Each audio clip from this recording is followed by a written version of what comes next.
Você jurou que hoje ia estudar de verdade. Sentou na cadeira, abriu o material, respirou fundo e 10 minutos depois já estava com o celular na mão, rolando o feed sem nem perceber quando pegou. Aí veio aquela vozinha de sempre, dizendo que você é preguiçoso, que te falta força de vontade, que os outros conseguem e você não. E se eu te disser que a preguiça nunca foi o problema e que o motivo de você fugir do estudo é bem mais simples do que isso? Nos próximos minutos você vai entender por que a sua cabeça foge do estudo, mesmo quando você quer muito estudar.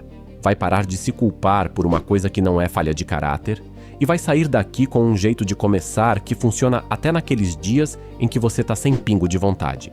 E se você está cansado de recomeçar toda segunda e quer de uma vez virar essa chave, já curte esse vídeo e se inscreve para evoluir junto comigo.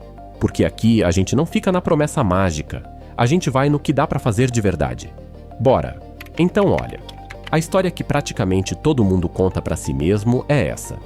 Eu não estudo porque sou preguiçoso, porque me falta disciplina, porque não tenho a força de vontade que o fulano tem. Parece fazer sentido, porque na hora de estudar você realmente trava, enquanto para outras coisas você tem energia de sobra. Só que tem um furo enorme nessa explicação, e ele fica escancarado quando você olha para o resto do seu dia.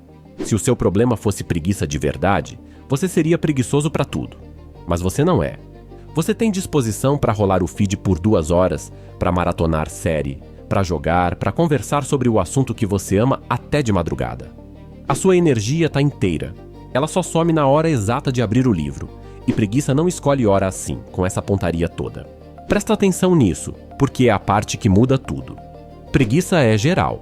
É aquele corpo mole que não quer fazer nada, nem o que é gostoso. O que você sente na frente do estudo é outra coisa.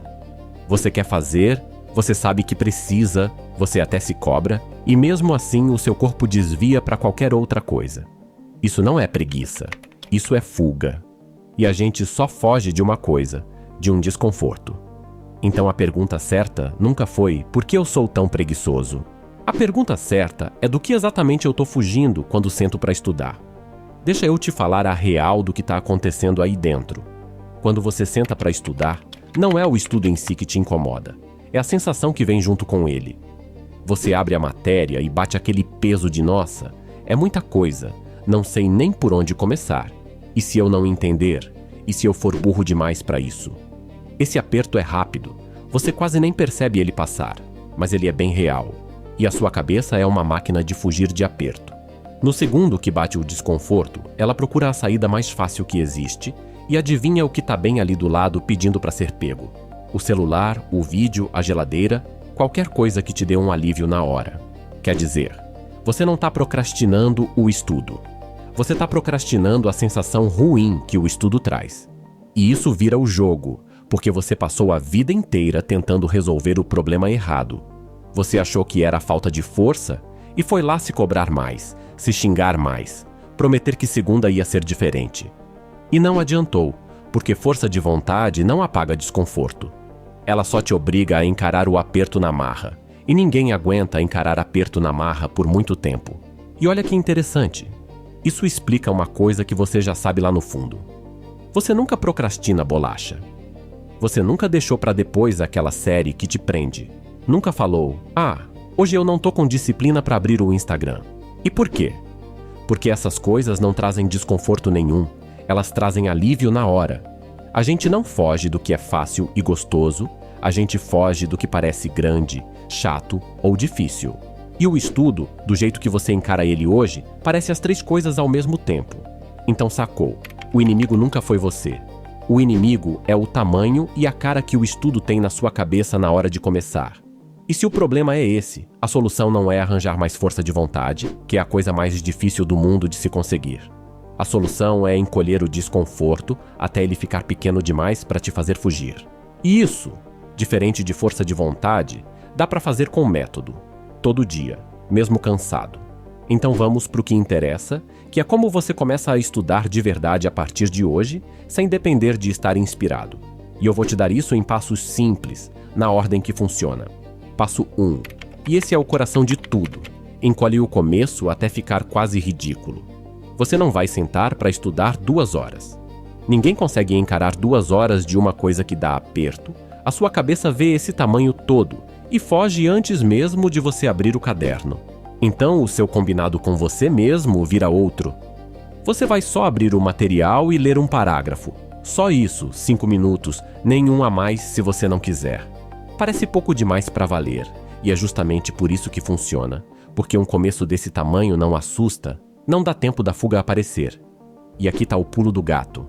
Na maioria das vezes, depois que você entra e passa desses primeiros minutos, a vontade de continuar aparece sozinha. Não é a vontade que te faz começar, é começar que faz a vontade aparecer. A gente sempre inverteu essa ordem. E eu sei o que você está pensando agora, que 5 minutos é pouco demais, que ninguém aprende nada em 5 minutos, que desse jeito você nunca vai dar conta da matéria toda. Mas você entendeu errado o que esses 5 minutos fazem. Eles não são a sua meta de estudo, eles são a isca. O trabalho pesado, aquele que a sua cabeça teme, é só o começar. Depois que você venceu o começar, que era a única parte que dava medo, continuar fica fácil. E o tempo estica sozinho sem você forçar nada. Tem dia que os 5 viram 40 e você nem vê passar. E tem dia que vão ser 5 minutos mesmo. E sabe de uma coisa, tá ótimo também. Porque 5 minutos de estudo de verdade é muito mais do que as 2 horas que você ia passar fugindo e se sentindo mal. Passo 2. Tira a decisão da frente antes de sentar. Boa parte da procrastinação nem acontece no meio do estudo, acontece naquele minutinho em que você senta e pensa: tá, mas o que eu estudo agora? Por onde eu pego? Qual matéria primeiro? Esse instante de decisão é uma porta aberta para a fuga. Então você decide isso antes, de preferência na noite anterior.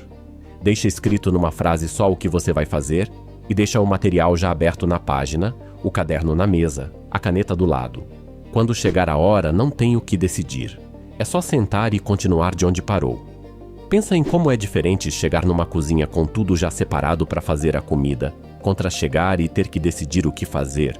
Procurar cada ingrediente, tirar tudo do armário. No segundo caso, é muito mais provável que você desista e peça um lanche. Com o estudo é a mesma coisa. O material já pronto na mesa é meio caminho andado. Você tira o atrito do caminho, e atrito é onde a procrastinação mora. Passo 3. Trabalha em blocos curtos com pausa marcada.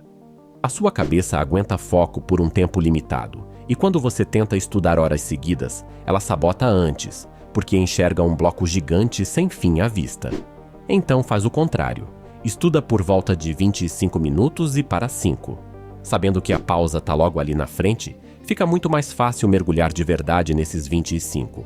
Porque não é para sempre, tem hora para acabar. Você conhece bem aquela cena de passar a tarde inteira com o livro aberto, mas sem estudar de verdade, olhando a mesma página, levantando para pegar água, voltando para o celular, e no fim do dia bater aquela sensação horrível de ter passado o dia todo cansado e sem ter aprendido nada. Isso é o oposto do que a gente quer. 25 minutos de cabeça inteira ali valem mais que uma tarde inteira estudando pela metade. E várias rodadas curtas dessas juntas somam bem mais estudo de verdade do que 3 horas fingindo estudar com o celular do lado. Passo 4, e esse é meio chato, mas é dos que mais mudam o jogo. Tira a saída fácil de perto. Lembra que a sua cabeça, no primeiro aperto, corre para o alívio mais próximo. Se o alívio mais próximo é o celular na mesa, você não tem chance, porque a mão vai nele no automático antes de você pensar. Então o celular sai do cômodo, não no bolso, não virado para baixo. Sai de vez para outro lugar da casa. Você não precisa de mais força de vontade para resistir. Você precisa é botar distância entre você e a saída fácil, para que na hora que bater a fuga, ela não tenha para onde correr tão rápido. É muito mais fácil vencer a tentação que está longe do que a que está encostada na sua mão. E passo 5, que é mais uma verdade do que uma técnica, aceita que os primeiros minutos vão ser ruins e que isso é o mais normal do mundo. Todo começo tem um pedaço desconfortável, aquele empurrão inicial que ninguém curte. A diferença entre quem estuda e quem não estuda não é que um sente o desconforto e o outro não. Os dois sentem. Um só aprendeu que esse desconforto passa, que ele dura uns minutinhos e some quando você entra no ritmo. Então, quando bater aquela vontade de levantar logo no início, você já vai saber o que é só a fuga tentando de novo. Fica mais 2 minutos, que quase sempre ela vai embora. E deixa eu ser sincero contigo sobre uma coisa, para você não se enganar. Você vai falhar um dia. Vai ter dia que você não vai abrir o material, que o celular vai ganhar, que o plano todo vai por água abaixo. E tá tudo bem, isso não te torna um fracasso, isso te torna uma pessoa normal. O erro não é falhar num dia. O erro é achar que por ter falhado numa terça, você agora tem que esperar a próxima segunda para recomeçar do zero. Não espera. Você recomeça no próximo bloco de 5 minutos, ainda hoje. Quem vence a procrastinação não é quem nunca cai, é quem volta rápido, sem fazer drama da queda. E aqui está a verdade maior, que vale para muito além do estudo. Isso que a gente falou hoje, esse negócio de fugir do desconforto e resolver encolhendo o começo, não serve só para abrir o livro. Serve para a academia que você não vai, para o projeto que você adia, para a mensagem difícil que você não manda, para tudo na sua vida que parece grande demais para encarar. A procrastinação nunca foi sobre estudo, sobre exercício ou sobre trabalho. Ela sempre foi sobre a sua relação com o desconforto de começar. E no dia que você entende que não precisa vencer esse desconforto na força, só precisa deixar ele pequeno o suficiente para dar o primeiro passo. Uma porção enorme da sua vida que estava travada começa a andar. Então para de esperar a vontade chegar, porque ela não vem antes, ela vem depois. Para de se cobrar uma força de vontade que ninguém tem de sobra. Encolhe o começo, tira a saída fácil de perto e dá o primeiro passo minúsculo hoje, mesmo sem estar afim. É assim que começa de verdade, não com uma virada mágica de vida, mas com 5 minutos que você não deixou para a segunda. Agora eu quero saber de você aí nos comentários. Qual é a matéria ou a tarefa que você mais procrastina? Aquela que só de pensar já dá aquele aperto. Escreve aí embaixo, porque às vezes só de botar em palavras já fica mais fácil de encarar. E se esse vídeo te fez enxergar a procrastinação de um jeito diferente, deixa o like e se inscreve, que aqui a gente segue nessa evolução junto, um passo pequeno de cada vez.